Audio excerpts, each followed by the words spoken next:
Birodar, unutma, ochlikdan keyin to'yishlik bor. Chanqoqdan keyin qonishlik bor. Bedorlikdan keyin uyqu bor.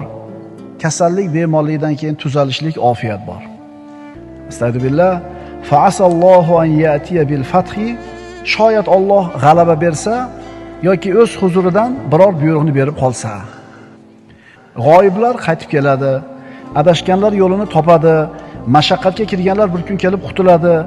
Zulmat, qorong'ulik ham bir kun albatta tarqaydi. G'amga botib qolgan kishi yaqinda yorug'lik tezligida keladigan farajni kutsin. Birodarlar, tun o'zini eng qorong'u lahzasiga yetdimi? Bas, undan keyingi lahza yorug'likka, tongga qarab yurishlik bo'ladi. Tunni eng qorong'u qismi ne? Soat necha bo'ladi? 3 deylik. 3 bo'ldimi? Cho'qqisiga chiqdimi qorong'ulik? Endi 3 dan 1 sekund o'tdi, endi yorug'likka qarab yuradi. Agar birodar oldingda uzundan uzun sahroni ko'rib turgan bo'lsang, bilginki, uni ortida albatta yam-yashil vodiylar, bog'lar, soya salqinlar bor. Arqon birodar tortilib taranglashdimi? Demak, uzilishga oz qoldi. Mashaqqatlar cho'qqisiga, bizi tilda pikiga yetdimi? Endi buni bu yoqqa yengillikka yurishlik bor. Alloh azza va jalla bu borliqni qanday yaratdi?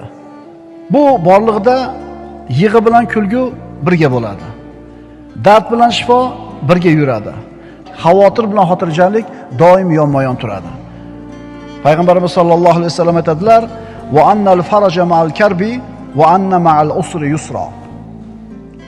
Albatta qayg'u bilan birga xursandchilik bor, qiyinchilik bilan birga yengilchilik bor. Boshing og'riyotgan bo'lsa, birodar, tishing, qulog'ing, ko'zing, boshqa a'zolaring sog' turibdimi? Boshing og'riyotganda bitta mashaqqat bo'lsa, oldida 5 ta yengillik turibdi. Agar ishing yurishmayotgan bo'lsa, taning sog' bo'lib turibdi, yurting tinch turibdimi? Demak, bitta mashaqqat bor, oldida 2 ta yengillik bor. Shuning uchun mashaqqat bilan yengillik, ya'ni mashaqqat bilan birga yengillik bo'ladi degani ma'nosi shu. Sen faqat bitta mashaqqatni ko'rasan-da, oldidagi 10 ta yengillikni ko'rmaysan. Mana shu yengilliklarni ko'rishni o'rgansang, ustingda turgan mashaqqat, mehnat yengil bo'ladi. Birodar, soching to'kilyaptimi? Tishing to'kilmayapti-yu, to'g'rimi? Tirnoqlaring to'kilib ketmayaptimi? Shuning uchun bitta mashaqqatning oldida albatta bir qancha yengilliklar bo'ladi, faqat shu narsani ko'rishni bilishligimiz kerak. Shuning uchun birodar, faqatgina yo'q narsaga qaravermasdan, bor narsaga ham qarashni o'rgan. Holing ancha yaxshi. Ibrohim Halilullohni olov kuydirmadi. O'tkirg'itishdi. Lekin u davrda o'tkirg'itgan paytda Ibrohim Halilullohni Alloh taoloning Rabboniy inoyati o'rab turgan edi. Shuning uchun o't kuydirmadi. Qulna ya naru kuni bardan va salaman ala Ibrohim. Biz aytdik deydi Alloh taolo, ey o't, Ibrohimga sovuq bo'l, salomat bo'l. Alloh azza va jalla rioyasi, inoyati bor mu'minlarga. Kalimulloh Musa alayhissalom u kishini dengiz cho'ktirmadi. Dengizga kelib qoldi yahudlar bilan. Ularning orqasidan quvib Fir'avn keldi katta qo'shini bilan.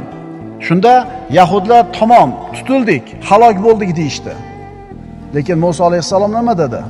Kalla inna ma'i robbi sayahdin. Yo'q, men bilan birga Parvardigorim bor. Albatta u meni bir yo'lga boshlar.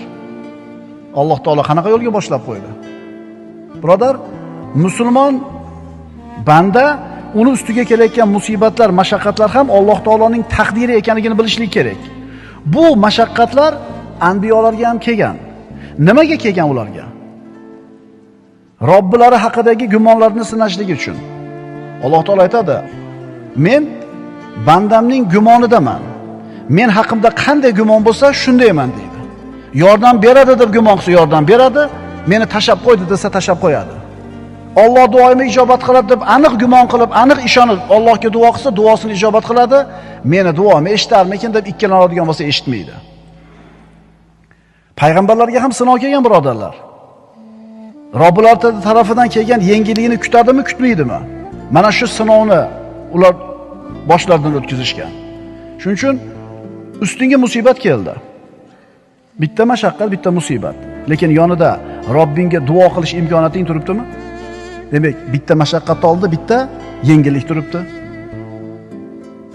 Bitta musibat keldi, bitta mashaqqat keldi. Iymoning salobatmi? Iymoning salomat. Duoying ijobat bo'lishiga ishonching bormi? Bor. Shuni o'zi mashaqqatni oldida bir qancha yengilliklar bor ekanligini bildirmayaptimi? Birodarlar, musibat bor, yonida duo bor. Musibat bor, yonida iymon bor. Musibat bor, yonida sabr qilsang ajr olishing umiding bor. Musibat bor, yonida sog'liging bor, oilang bor, yori birodarlaring bor. Musibat bor, atrofingda shu musibatni yengishlikka senga yordam beradigan birodarlaring bor. Birodarlar, inna ma'al usri yusra. Albatta, bitta mashaqqat, qiyinchilik bilan bir qancha yengilliklar yonma-yon turadi, deyapti. Shu yengilliklarga qarashni o'rganaylik, shunga odatlanaylik. Ma'sum zot sallallohu alayhi vasallam g'orda o'zining do'sti Halili Abu Bakr Siddiq bilan o'tirar ekan, mushriklar g'orda og'ziga kelishdi. Abu Bakr Siddiq Rasululloh bilan g'orda o'tirar ekanlar, ularning oyoqlarini ko'rib turardi. Shunda yig'ladi. Abu Bakr Siddiq yig'ladi. Qo'rqdi, xavotir qildi. Rasululloh sallallohu alayhi vasallam: "Ya Abu Bakr, nimaga yig'layapsiz?" "Ya Rasululloh, agar oyog'ini ostiga qarasa, engishib g'orning ichiga qarasa ko'rib qolardi bizni", dedi. Nabiy sallallohu alayhi vasallam nima dedilar? "Ma zannuka ya Abu Bakr bi ithnayn, Allohu salisuhuma." Uchinchi sherigi Alloh bo'lgan ikkita odam haqida qanday gumondasiz? Ana birodar, musibat, mashaqqat turibdi, lekin Robbisiga bo'lgan iymoni bor payg'ambarimizning. Parvardigori saqlashligiga bo'lgan ishonchi bor. Ana bitta mashaqqat oldidagi qancha yengilchilik. Shunda ularga Alloh tomonidan xotirjamlik keldi, g'alaba keldi, Alloh saqladi. Astagfirullah. La yukallifullohu nafsan illa ma ataha, sayaj'alullohu ba'da usrin yusra. Mana bu oyat ham sen bilan menga birodar bashorat. Bitta mashaqqatning oldida bir nechta yengilchilik bo'lar ekan. Bitta qiyinchilikda oldida 3 ta, 4 ta, 5 ta yengilchilik bo'lar ekan. Endi bitta mashaqqatdan keyin ham ko'p yengilliklar bo'ladi. Tushunyapsizlarmi? Problema bitta, yonida 4 ta yengillik bor. Problema bitta, problemadan keyin 10 ta yengillik bor. Alloh hech bir jonni o'zi unga ato etgandan boshqa narsaga taklif qilmas. Alloh tanglik, kambag'allikdan keyin yengillik, boylikni ham paydo qilur. 5 yil, 10 yilda buyog'ida, 20-30 yilda buyog'ida qo'lida davlat to'plangan birodarlar, eslanglar-da. Shu davlat kelmay turib yo'q edi. Eplab tirishchilik qilib zo'rg'a kuningizni o'tkazgansiz.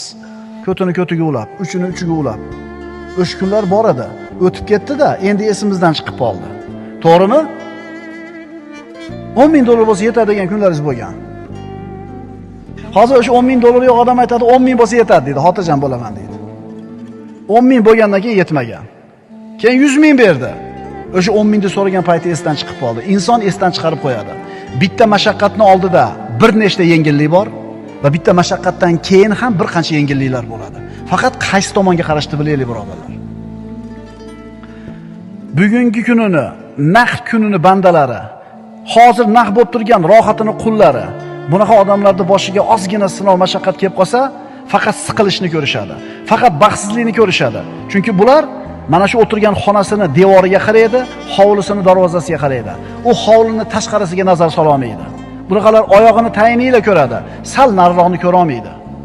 Agar bunaqa gumrohlar ana shu to'siqning orqasiga ham qarab ko'radigan bo'lsa, mashaqqatlarning orqasida yengilliklar borligini ham tushunishar edi. Birodarlar, qiyinchilik, mashaqqat va musibatning orqasida mashaqqatlardan keyin ham bir narsa bor. Bu mushkulalar doim bo'lmaydi. Yomg'ir abadiy yog'maydi. Yomg'ir abadiy yog'maydi. Mana shu narsalarga bu gumrohlar e'tibor bera olmaydi. Xandaq g'azotini ko'ring. Musulmonlarning ustiga Madinada turgan paytlarida kelgan mashaqqatning eng og'iri bo'ldi. Madinaga hijrat qilib kelib, musulmonlar ustiga tinimsiz mashaqqatlar, tinimsiz sinovlar, qiyinchiliklar, ana shu cho'qqisi mashaqqatlarni Xandaq g'azoti kuni bo'ldi. Madinaning shimol tarafiga Quraysh mushriklari 10 ming kishilik qo'shinni yig'ib kelib joylashtirishdi. Musulmonlar Xandaq qazib himoyalanishga majbur. Orqa tomondagi Banu Qurayzaning xiyonati ma'lum bo'lgandan keyin Rasululloh bilan Xandaqni qazigan 3 mingta odamdan faqatgina 300 ta odam qoldi Rasulullohning oldida. 3000 ta turuvdi 10 mingtani oldida. Lekin Banu Qurayzaning xiyonatidan keyin Rasulullohning oldida 3000 tadan 300 ta odam qoldi. Mana endi 300 ta odamning ustiga shunaqa mashaqqat keldi. Qattiq sovuq, qo'rquv, xavotir, ochlik mashaqqatni cho'qqisiga yetildi. Keyin nima bo'ldi? 1,5 oy qamal qilib turishdi. 1,5 oy. Ammo bu sahobalar Allohning va'dasiga, Rasulullohning va'dasiga ishonishdi, sabr qilishdi. Mushkulani eng cho'qqisi, muammoni eng kattasi qarshisida sobit turishdi. Natija qanday bo'ldi? Lam yanalu khayro. Alloh taolo ana shu mushrik bo'lgan kimsalarni noumid qaytardi. Hech qanday yaxshilik erishmadi, qaytib ketishdi. Xandaq g'azoti nihoyasiga yetganidan keyin Rasululloh aytdilar: "La yaghzunana ba'dal yawm." Endi buni bu yog'iga bizni ustimizga qo'shin tortib kelisha olmaydi ular. Ana mashaqqat cho'qqisiga chiqdi, endi qaytdi. Shuning uchun aytyapmiz-da, yomg'ir abadiy yog'maydi. Bu ustingda turgan mashaqqatlar abadiy bo'lmaydi. 1 oydir, 1 yildir, 2 yildir, 5 yildir tugaydi. Faqat nima qil? Shu mashaqqatda turganingda yengilliklarni ko'rishni o'rgan. La yukallifullohu nafsan illa ma ataha. Alloh hech bir jonni o'zi unga ato etgandan boshqa narsaga taklif qilmas. Alloh tanglik, kambag'allikdan keyin boylikni, yengillikni ham paydo qilar. Mana shu qiyinchilik va yengilchilik haqida sahobalarning bir qancha so'zlarini o'qiymiz. Abdulloh ibn Abbos roziyallohu anhu aytadi: "Bitta mashaqqat ikkita yengilligini yenga olmaydi." Aytdik-ku, bitta mashaqqatning oldida eng kamida 2 ta yoki 3 ta yengillik bo'ladi. Endi bitta mashaqqat ikkita yengilligini yega olmaydi, deyapti. Ummatning donishmandi bo'lgan Abdulloh ibn Abbos roziyallohu anhu. Abdulloh ibn Mas'ud roziyallohu anhu aytadi: "Agar bitta mashaqqat bir kavakka kirib ketsa, yengillik quvib uni orqasidan albatta kiradi. Yengillik 2 ta bo'ladi yo 3 ta bo'ladi." Ibn Mas'ud yana aytadi: "Agar bir mashaqqat kavakka kirib olsa, uni ortidan yengillik kiradi-da, uni u yerdan haydab chiqaradi." Faqat musulmon odam e'tiqodi shunday bo'lishi kerakki, mashaqqatning oldida yengilchilik bor. Mashaqqatdan keyin ham yengilchilik bor. Faqat uni ishi sabr qilib, iymon keltirib, duo qilib kutishi. Shoyat bundan keyin Alloh yengillikni ato qilsa. Mana fa inna ma'al usri yusra, inna ma'al usri yusra. Bas albatta har bir og'irlik, mashaqqat bilan birga yengillik ham bordir. Yana takrorlanyapti shu so'z. Albatta har bir og'irlik, mashaqqat bilan birga bir yengillik ham bordir. 2 marta takrorlayapti. Bu oyatda musulmon kishiga bashorat bor. Qiyinchilik davomiy bo'lmaydi. Doim yengillik yonida bo'ladi. Surada Alloh subhanahu va taolo mana shu ma'noni 2 marta takrorladi. Ta'kidlab aytdi. Mashaqqat bitta deb zikr qilindi, ammo yengillik esa nakira qilib zikr qilindi. Nima degani? Bitta emas degani. 2 ta, 3 ta, 5 ta, 10 ta. Ma'qulmi? Bitta mashaqqat bor, yonida son sanoqsiz yengilchiliklar bor. Qoida: yengilligini kutib yashash eng yaxshi ibodat hisoblanadi. Yengilligini kutib yashash eng yaxshi ibodat bo'lib hisoblanadi. Bo'ldi endi, tugadi endi, tugadik. Biroq uni yupatishga harakat qilsa, u tushkunlikka tushaveradi. Ya bo'ldi, tugadi demay o'sha tugadim, bo'ldi, menda xodim. Nimaga yashayapsan?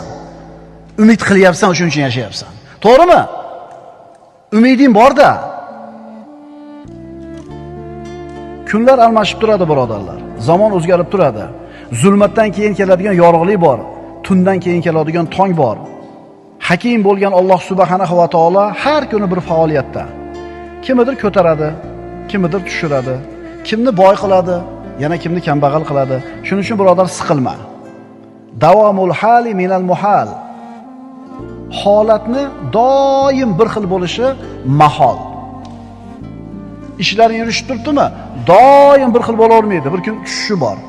Ishlaring yurishmayaptimi? Doim bir xil bo'lavermaydi. Bir kun yurishib ketishi bor. Bas, albatta har bir og'irlik, mashaqqat bilan birga yengillik ham bordir. Albatta har bir og'irlik, mashaqqat bilan birga yengillik bordir.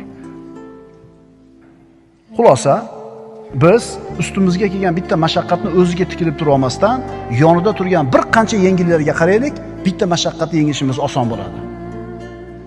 Bitta mashaqqatga qarab tikilib, bo'g'ilib, siqilib dard oshirmaylik. Chunki uni oldida bir qancha nima bor? Yengillik bor.